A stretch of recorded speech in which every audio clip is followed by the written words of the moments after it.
Hello out there, all you citizens of the world. Welcome to another edition of the Live from the Heartland show. I'm your host today. I'm Michael James. I'm up here in Chicago's 49th Ward. And today I've got two friends that are coming on. In a little bit, we're going to have Pat Handlin, a lawyer who has been on talking about Native American rights, etc. And she's going to give us a little bit of a briefing on what's going on with the longest imprisoned political prisoner in the United States, Leonard Peltier.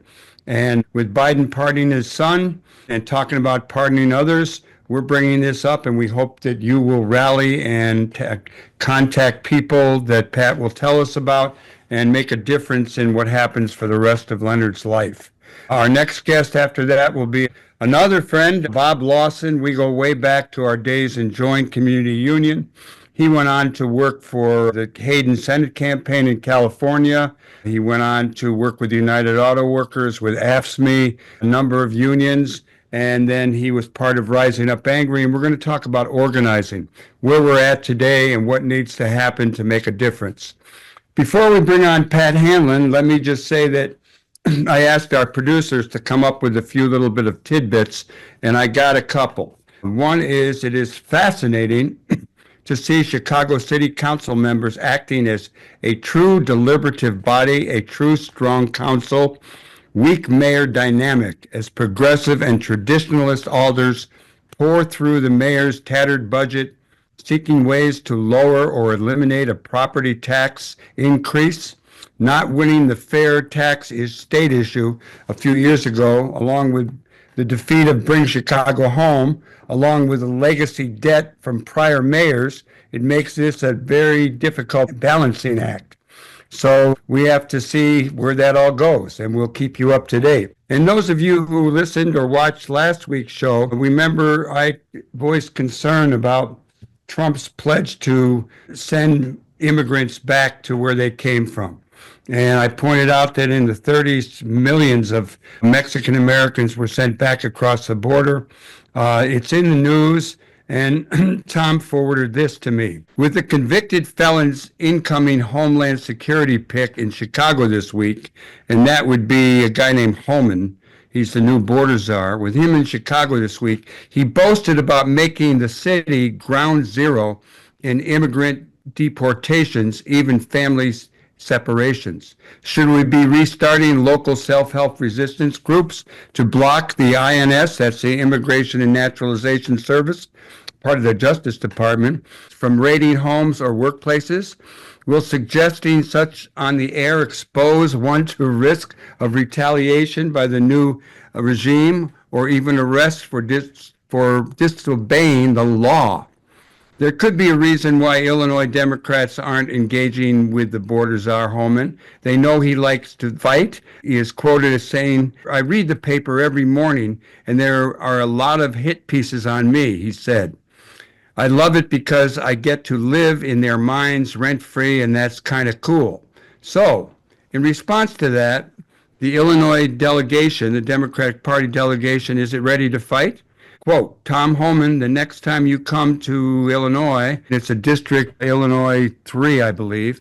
Next time you come, a district made stronger and more powerful by immigrants, you better be ready to meet the resistance. So said Congresswoman Delia Ramirez, posted on X. And then she said, "You may think Chicago needs to get out of the way of Trump's plans for mass deportation, but we plan to get all up in your way." Okay, well, we're going to keep on this because of all the things Trump has said he's going to do. This is the one that's most concerning to me, and I think really its importance to the country as a whole. Immigrants have made this country great. They continue to do so. We need them. We could use more, and we'll keep you posted. So, with all that said, Hal James, our engineer, will give us a little tune, and we'll be right back then with our first guest, the one and only, the incomparable lawyer, Pat Handlin. Welcome back, all you citizens of the world. It's time for our first guest on Live from the Heartland show for the week of December 14th, the year 2024. And we've had Pat Handlin on the show numerous times, usually talking about water or Native Americans. And this week, I got an email from Pat which had information from the Water Protectors Legal Collective about Leonard Peltier. And I had just written my Congresswoman, Jan Schakowsky, who sent out an e-newsletter about what are we most interested in. And I didn't see this on there, but I said, I'm most interested in you helping to get Biden to give clemency or pardon or whatever the proper way is and free Leonard Peltier. Leonard has been, he's an 80-year-old guy. He's a citizen of the Turtle Mountain Band of Chippewa and Lakota, Dakota descent. He's the longest serving political prisoner in United States history. On December 4th, Senator Brian Schatz from Hawaii, who is the chair of the Senate Committee on Indian Affairs, took the congressional floor to advocate for Biden to grant Leonard Peltier clemency. Senator Schatz has been a staunch advocate for Mr. Peltier since 2022. So with all that said, let's bring on Pat, who is much closer to the nitty-gritty about what's going on. And for the younger people who haven't followed this for years, listen up. It's really an important case. And for older people, you've been thinking about it for a long time. And this will give us an opportunity to at least turn out a little bit of support for Leonard's freedom as he ages. Okay, good morning to you, Pat, and thanks for listening while I rambled on a little bit. Morning. Nice to see you, Michael. How are It's you? good to see you. So how about giving us a little history on the Leonard Peltier case? I know that there's a book out by Peter Mathiasen. I remember doing a long review in the Heartland Journal on it. That book got taken off the shelves because of a suit, but it has the history. But we're not going to all read the book right now. We're going to listen to you. So take it away. So Leonard Peltier was one of the early leaders of the American Indian movement, AIM, and he was actually, I didn't know this until I was looking again at information for today. He was a boarding school survivor. I don't know if your listeners know the history of boarding schools in the United States, but it was part of the genocide of indigenous peoples that followed basically the military forced removal of indigenous people from their lands, creation of treaties and reservations. And then after that, they created these schools where Indian children were forcibly taken from their families, literally, and put in these schools. And they were places of great violence and sexual and physical abuse. And the goal of the schools was to remove children, Indian children, from their cultures, from their families, their language, their cultures. And it went on until like the 1960s and 70s. Anyway, he was a product of those boarding schools for 3 years. He was taken from his grandmother, literally, and he made it back home. But he became an advocate for indigenous people, for his people. After that, as he grew up, and he did a lot of terrific things. But what his case is about is that he and some other AIM leaders were on a ranch called the Jumping Bull Ranch in 1975 when the FBI, allegedly looking for another person, came onto the ranch, did like basically a reign of terror,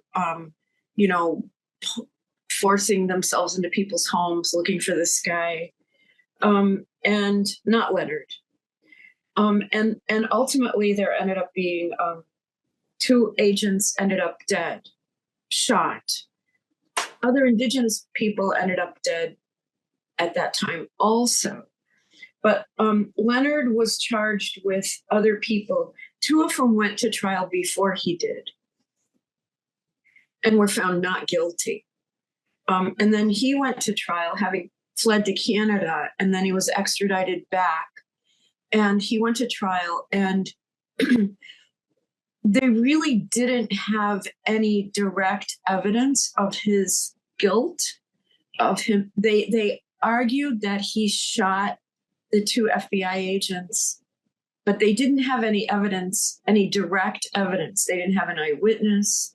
They had a shell casing that they linked to a gun he supposedly had at the time. Theoretically, it was the only one on the ranch that could have shot this shell casing that was found near where the agents were shot. But it turned out that shell casing, that there were two FBI ballistics reports regarding that single shell casing. One said it matched to the gun that supposedly Peltier had. The other said it did not. And that was kept from the defense. So once it was found through after the trial, after the conviction, the sentence of 2 life sentences, a Freedom of Information Act revealed this, what's called legally exculpatory evidence, the second ballistics report. And so the defense team did what's called a habeas corpus petition, and they sought to overturn the conviction, at least bring it back to court. And the Eighth Circuit Court of Appeals, because it was in federal court. Leonard Peltier is in federal custody, was convicted in a federal court. The Eighth Circuit is the appellate circuit for the district court where he was convicted. And this was in 1986. They reviewed the evidence. They the shell casing, and they ended up not overturning the conviction. And what they said was their conclusion. This is a quote from the decision. There is a possibility, quote unquote, that the jury would have acquitted Leonard Peltier had the records and data improperly withheld from the defense been available to him in order to better exploit and reinforce the inconsistencies, casting strong doubts upon the government's case. Yet, we are bound by the Bagley test, it's a case, requiring that we be convinced from a review of the entire record that had the data and records withheld been made available, the jury probably would have reached a different result. We have not been so convinced. So, is it a possibility? The Eighth Circuit acknowledges that the jury could have reached a different conclusion, but they decided that it wasn't probable. So they left Leonard Peltier in jail to become the longest serving political prisoner in U.S. history on the basis of very questionable prosecution. So in fact, his clemency petition was drafted by a lawyer named Kevin Sharp, who's a former United States District Court judge. He's a lawyer in Nashville. And it's possible to access the clemency petition online. Kevin Sharp has been interviewed by a variety. You can Google Kevin Sharp and Leonard Peltier and find an interview with Kevin Sharp. But in fact, they don't know who killed the agents. The case against Leonard Peltier, I would argue, is flimsy enough that he should have been given a new trial. But he wasn't. He's also been denied parole repeatedly. And the United Nations, various United Nations agencies have asked that he be released, have supported his bid for clemency. Many Indigenous organizations support his bid for clemency. In 2022, there was an 1,100-mile walk to Washington, D.C. By a variety of Indigenous organizations seeking his release on clemency. So the clemency petition is pending. It's before President Biden, who just granted pardon to his own son. And of all the people, I mean, there are a number of people who deserve clemency, and Leonard Peltier is definitely one of them. He's 80 years old. He poses absolutely no threat to anyone. He's a revered elder, Indigenous elder, and he was. One could argue that he was a target of COINTELPRO, the FBI, J. Edgar Hoover written policy against primarily leaders of color of the Black Panther Party, the Indigenous, the American Indian Movement, other organizations, radical organizations from the 70s who advocated really for justice for folks. And so the clemency petition is pending. Leonard Peltier is being kept. He's kept 1,000 miles away from his family, his children and grandchildren. And so the public effort is what will result in his release if it happens. So that's why the Water Protector Legal Collective, which I have a history with, has sent an email, and I believe that you're going to post there a link to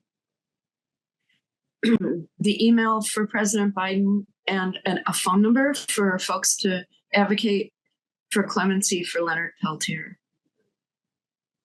Pat, let me just say that you can contact the whitehouse.gov/contact. You could call 202-456-1111. And if you get the email announcing the show, it'll be there in the description. Let me ask you a couple of questions. You talked about Native American kids. Well, maybe I'll just make comments. Who knows? But Native American children being taken from their homes. And I have a good friend up on the Menominee Reservation, and he always told me a few horror stories about when he was fostered out and taken away from his family. I know that the FBI has been a principal blocker of any improvement in Leonard's situation. You know, it was the FBI got really behind keeping him in prison, denying parole, that kind of thing. I believe Biden did make a comment maybe within the last year about Leonard Peltier, about being open to it. I don't know if you remember that or if it's come up, but I don't know. Wasn't... I hope that's true. Yeah, we hope.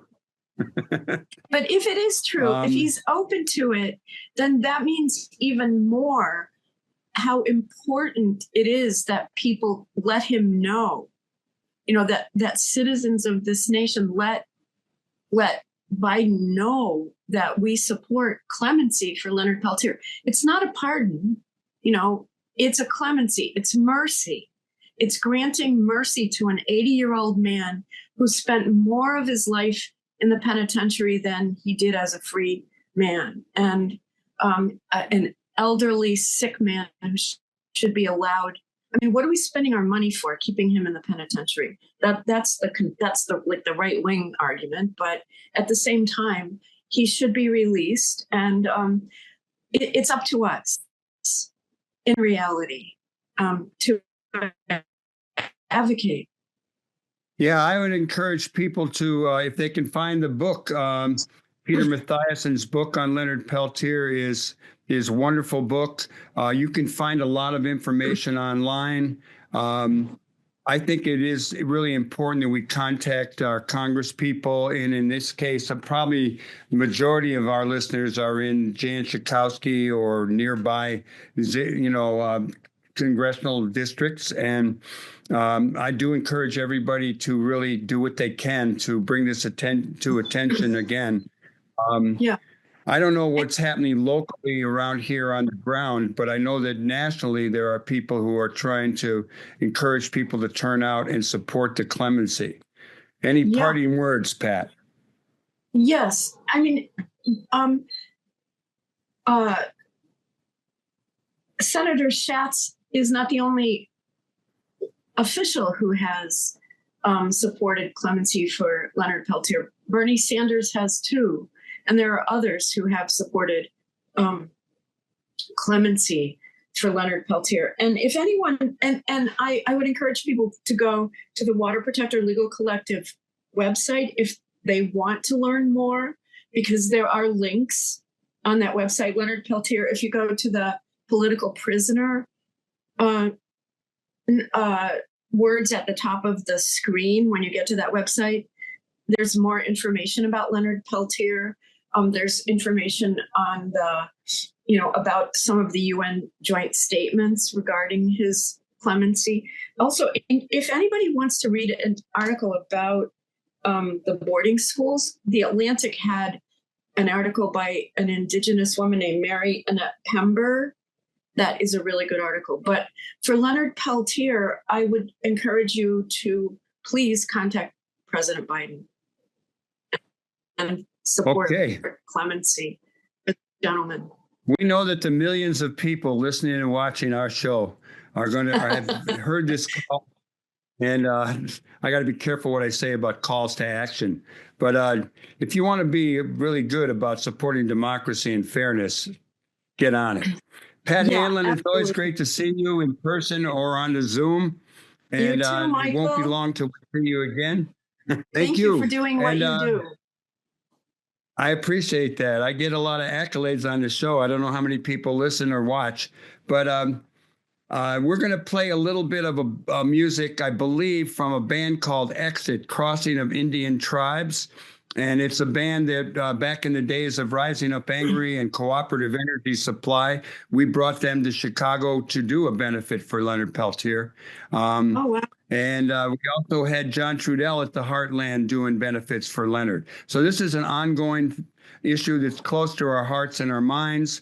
And hopefully there'll be some resolution before Biden leaves office for the next guy who we are not excited about. Okay, everybody, stay tuned. We'll be right back with our next guest, the one and only Bob Lawson. We're going to talk about organizing. Stay tuned here on the left end of your dial or however you're getting this show. See you later, Pat. We'll be right back. Michael. Welcome back, everybody. It's Michael James and the Live from the Heartland show. One of those people that's been a big influence in my life, and I've known him for a long time, is Bob Lawson. We first met when we both had left Berkeley and were organizers in Uptown with Join Community Union. We were trying to build an interracial movement of the poor. And we worked at Join together, and then we ended up working at Rising Up Angry together. And then Bob went off and ran Tom Hayden's Senate campaign, worked with the United Farm Workers, United Auto Workers, with AFSCME and other unions. He's someone I've always looked to for advice and inspiration. And with all that said, let's bring him on. So good morning to you, Bob. Good morning. Let's start off with you giving us a little bit of who you are, where you come from, and how you got involved in politics and in community organizing. Given our age, that could take a long time. We got 26 minutes. Okay. Yeah. I got started in, as you mentioned, in politics around the time of Join. I actually was inspired by the civil rights movement in the South, by the SNCC, and I went to Washington, D.C. With SNCC to lobby for the Mississippi Freedom Democratic Party there, met people from Mississippi and SNCC organizers, and they talked about their philosophy of organizing, and I was totally inspired, and I said, what should I do? And they said, well, as a white person, your job is to go organize white people, particularly poor white people who have the same issues as we do. We're organizing Black people. We need to work together. And so I said, sure. And I had no idea what that meant. but I got back on the train and went back to California. And fortunately, the next year, I met someone who had been at Join and told me about this project in uptown in Chicago of building an interracial movement of the poor, focusing on poor whites. And so that I went to, at the end of the year, I went to Chicago, got out of the car in downtown, and they said, get on the L. And I said, what's the L? And they said, go to the Wilson Avenue stop and get off at the Wilson Avenue stop. And I did. And I walked into the Joint office, and I was totally hooked on organizing.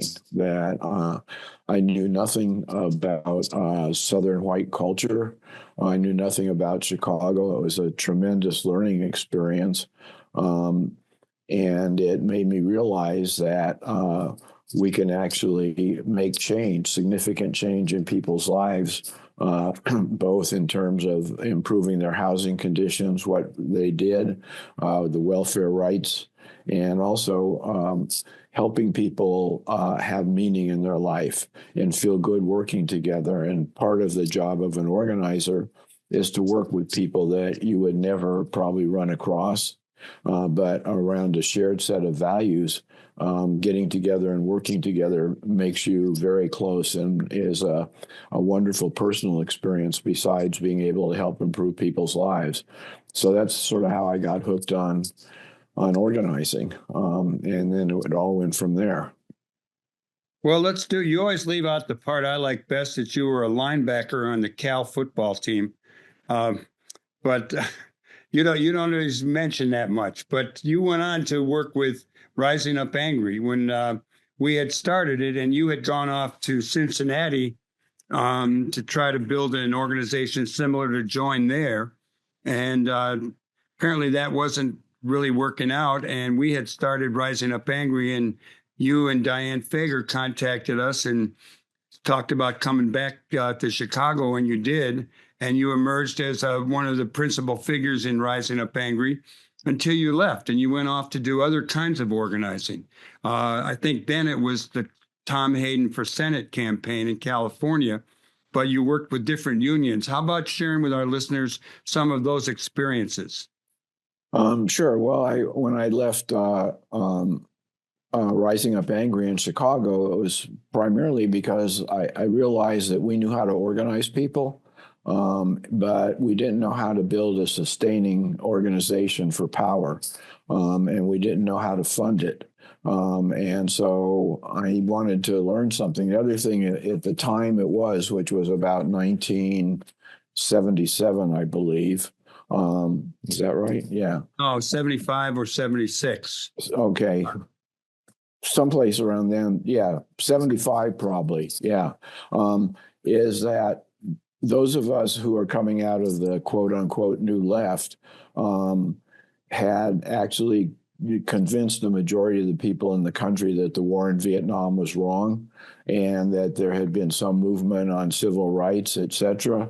But at the same time, the tactics that our quote unquote movement were using was alienating everybody.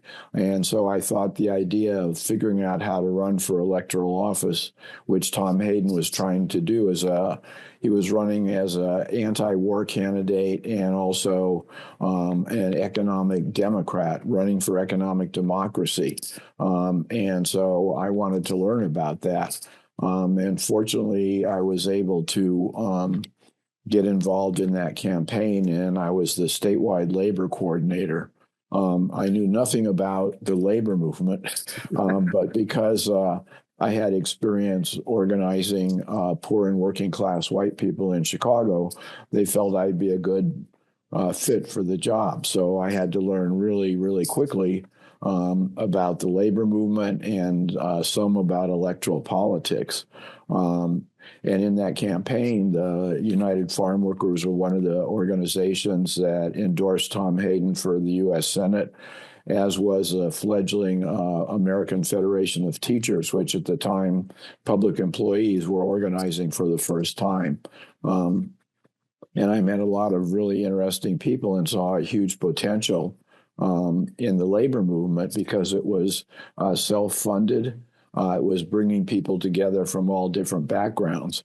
And the United Farm Workers were blazing a new path.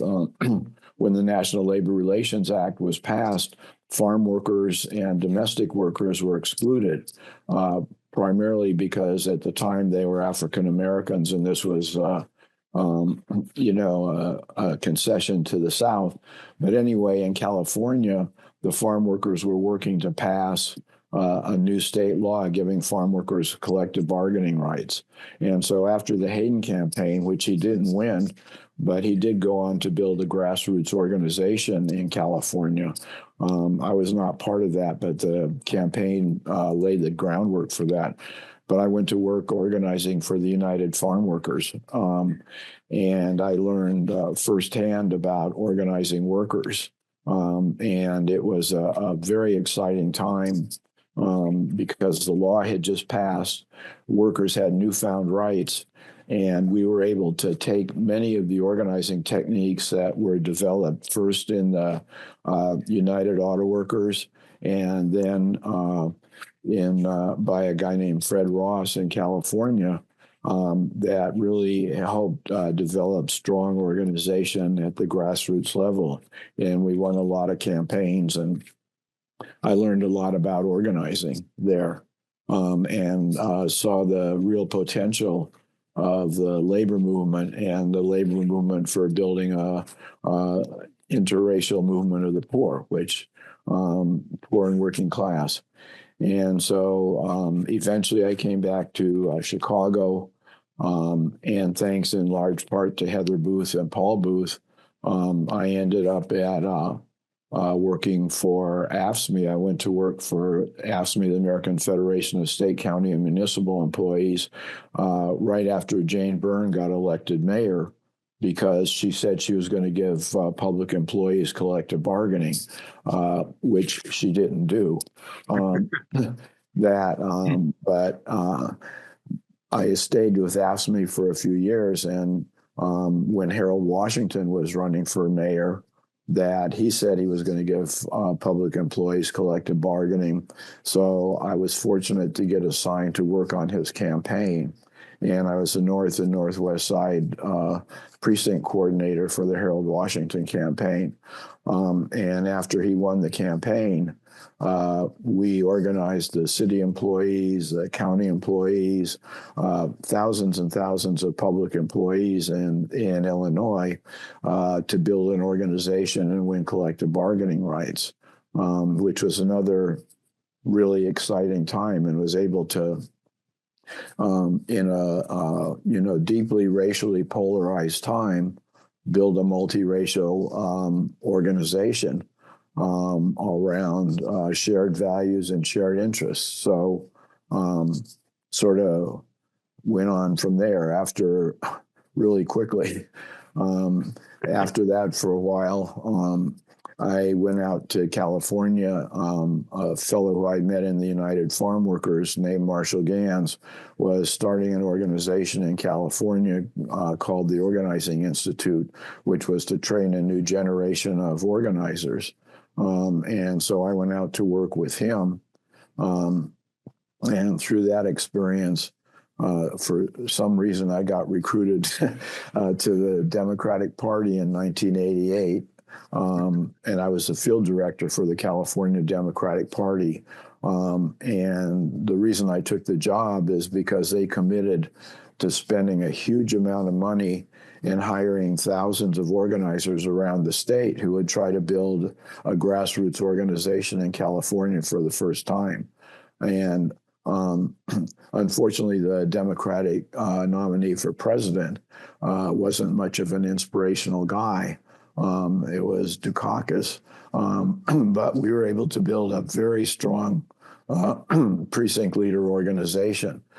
So that was also another really strong learning experience for me.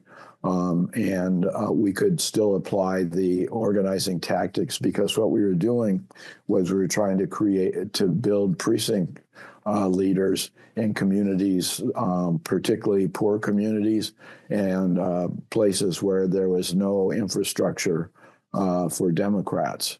And so we did that. And that campaign quickly taught me that I didn't want to live in the life of the Democratic Party. Particularly now. Well, then too. But anyway, so I went back to the labor movement and eventually went to another organization called the Organizing Institute, which was a totally different one. It was created outside the AFL-CIO, but it was funded by the AFL-CIO. And at the time, the AFL-CIO didn't really do organizing. That's why they had to fund the Organizing Institute on the outside. And we were, again, training a new generation of union organizers.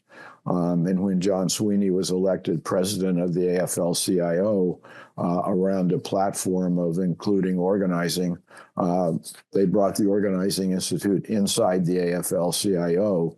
And that's how I got in there. And we actually we trained a lot of young organizers and all of that. The whole idea of the labor movement being a strong organizing force didn't quite catch on at the time, which it should have. But anyway, and so then I went on to work with SEIU and AFSCME later and so on. You've really done a lot, Bob. I'm learning new things about you, and I've known you a long time. I want to talk a little bit about Marshall Gans and an article you sent, and where he raises some questions about people really participating in democracy from the bottom up. And he does talk about unions as one of the places where that's the truest. But first, let me just ask you briefly, because I'm always working on this myself, what is organizing? How would you give a short definition of organizing? I think organizing is bringing people together around a shared goal and figuring out the structure that it takes and continuing to expand and grow. I think the key part of, I think there's two key parts of organizing. One is outreach. You're constantly reaching out to more people to try to bring them in and expand the base. And second of all is leadership development. You're looking for people who both have natural leadership qualities, meaning that people respect them, and you're also looking for people who can develop those skills and qualities. Because the more leaders there are, that means the more you're going to be able to do outreach and the more you're going to be able to accomplish. And particularly in organizations that don't have the billions of dollars that the right wing does, that we need to tap into as much leadership skills as people have. But I think, when I think of organizing, it's really doing outreach to bring people together around a shared set of goals and hopefully to build an organization that will last over time and continue to expand. Well, I like that. And I think one of my fortes is always doing the outreach part. And then you did a lot of outreach too, but also really developing that leadership. And I'm thinking about some people inside of Join and Rising Up Angry who kind of just came out of nowhere and then really emerged, like the two Dovies in the Join Welfare Union. And I'm sure we could come up with other examples. But one of the things that led me to want to have you back on the show again, besides always like seeing you, is to get your take on where you think the country is at now. We just lost an election. And when I say lost, it's not like we're big fans of the Democratic Party. It's not like we rooted for the Democrats all the time or for the government. But over the years, we saw that as an ongoing place to try to work for a better deal for more people. Seems like we're a little bit in disarray now. We lost an election to almost an avowed fascist. What's your take on our current situation? And then we'll get to what you think maybe we ought to be doing. Well, my take is along that we don't have time to go into the whole thing, but you're invited back. The other side has, had a plan, at least since the 1970s, about how to change the whole conversation about the role of government and the role of business. Started with Milton Friedman, where he said the only responsibility of business is to make a profit. And if they are talking about social conscience or responsibility other than making a profit, they're socialists and should not be in business. That was the beginning of the ideological struggle against what we would call the New Deal, and also against the Great Society, where the common overall arching theme was that there was a responsibility of society and of business to help, help citizens, etc. And at that time, sort of, if we look at the spans of our life, that we've lived through a period where the U.S. had the greatest equality in its history to the time right now where we have the greatest inequality of our history.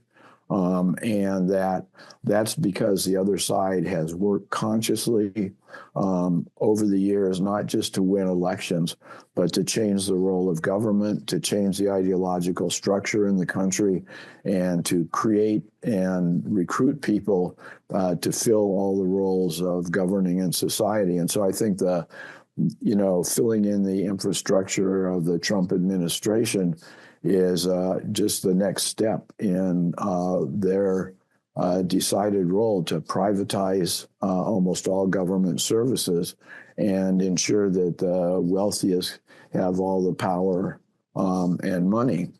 And so part of our job is to slow that process down by resisting it. But I think also part of our problem over the years, and certainly going forward, is what is the long-term plan? How are we building organizations that people are committed to for life, that is around the principles of making life better, and that is always doing outreach, always looking to include and not to exclude people, and always realizing that everybody's not going to agree on every single thing, but what are the main principles that unite you, and that we need to look at what some people would refer to as the class struggle in a fairly serious way, because it is real, and that I don't think we've built the kind of organizations or the kind of power that we need. And I think one of the problems, I think that you alluded to, is that rather than building ongoing organizations, too often we've been on single issue campaigns, or also just looking at electoral campaigns as a solution. And honestly, the Democratic Party, as you know, is controlled by billionaires as much as by everyday people, and it's a struggle inside.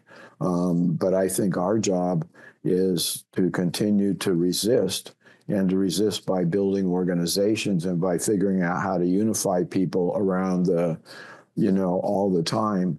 And electoral part of it is a tactic. It's not the strategy, it's a tactic. So in a nutshell, that's where I think we're at. I mean, I think we need to organize, and train new organizers, and find people who are plugged into the culture and respect people's culture, and bring them together around things that can unite millions of people, which is anger at the unfairness of life for most of us in the country right now. That's what worked for them. I mean, there was an anger, people just concerned about their general situation, and rather than look at what really determines all these things, they just kind of gave the finger to, in this case, to the Democrats, and went with someone who clearly is not going to bring about things that they want or hope for. I know, but you know, I mean, it's not surprising to me, because he has I guess we can't say it, but you say give the finger. He's upsetting the established order, and what the problem is in people's lives is the established order doesn't work. You know, from the healthcare system, Right. to the employment situation, to the education system, it doesn't work. And so people who look like and are, you know, it's the same. If you think back on our time in Join, people from the South who came up north looking for a better life, they were treated completely unfairly. Well, what was the problem? Part of our job was to respect them and then help them figure out that the problem that they were having was the same as the problem that the Black people and Latino people were having. And by working together, we could solve it. But if we weren't in touch with them and connected to them in a real way, that we couldn't move people to our side on those issues. You know, we got about 3 minutes left of this segment of this week's Live from the Heartland show. And I wondered if you would like to maybe say a few words about a couple of the organizers you've known. You mentioned Marshall Gans. I threw in here in my notes Marilyn Katz. What do you got to say about these or anyone else in terms of inspiration for younger people getting involved and going out there and doing it? Well, for the most part, good organizers aren't well known. You Right. know that it's Marshall Gans is a Harvard professor now, and spends time doing that, and he's definitely made a contribution, as did Marilyn. Marilyn was a PR person, a political operative, and brought a lot of people together. But many of the most inspirational organizers I met are people that will never be famous, but did really incredible things. Just maybe one story. I have to do it real quick, since when I was organizing for the farm workers, that there was a crew, people who worked in crews. They put a United Farm Worker flag up on their, it was a lettuce truck, their lettuce truck. They were fired that day from their jobs. And these are people who don't have a lot of money to spare. So we had a meeting to figure out what to do. The people in the union side thought, well, we can file a charge with the Agricultural Labor Relations Board, blah, blah, blah. But the farm workers, and this was a broad, you know, there's young guys, women, whatever, decided, no, that's not what we're going to do. We're going to go back to work tomorrow, and we're going to get on the machine just like nothing happened. We're going to dare them to throw us off. They did that. They got on the machine. They put up the farm worker flag. When it was time to start working, they started working. No one said a word about it. We won that election pretty big. Nice, Bob. Thanks a lot for coming on Live from the Heartland. And as we close out, I'd just like to say that every week we bring you interesting guests like Pat Handlin and Bob Lawson today. And we can't do this for free. We're looking for some support. And if you would like to help us out, get a hold of us at our new email, livefromtheheartlandshow@gmail.com. We'd love to get a little bit of your money. We'd love to hear what you think about the show and any suggestions you have for the future. Okay, so we want to encourage you all to do good in the world. The world needs all the good that you do. I want to thank our engineer, Hal James, our producers, Katie Hogan, Tom Clark, and Lynn Orman. And we will be back next week. We're going to have a sports report from cousin Adam James, who always is pretty interesting. And who knows who else we'll have.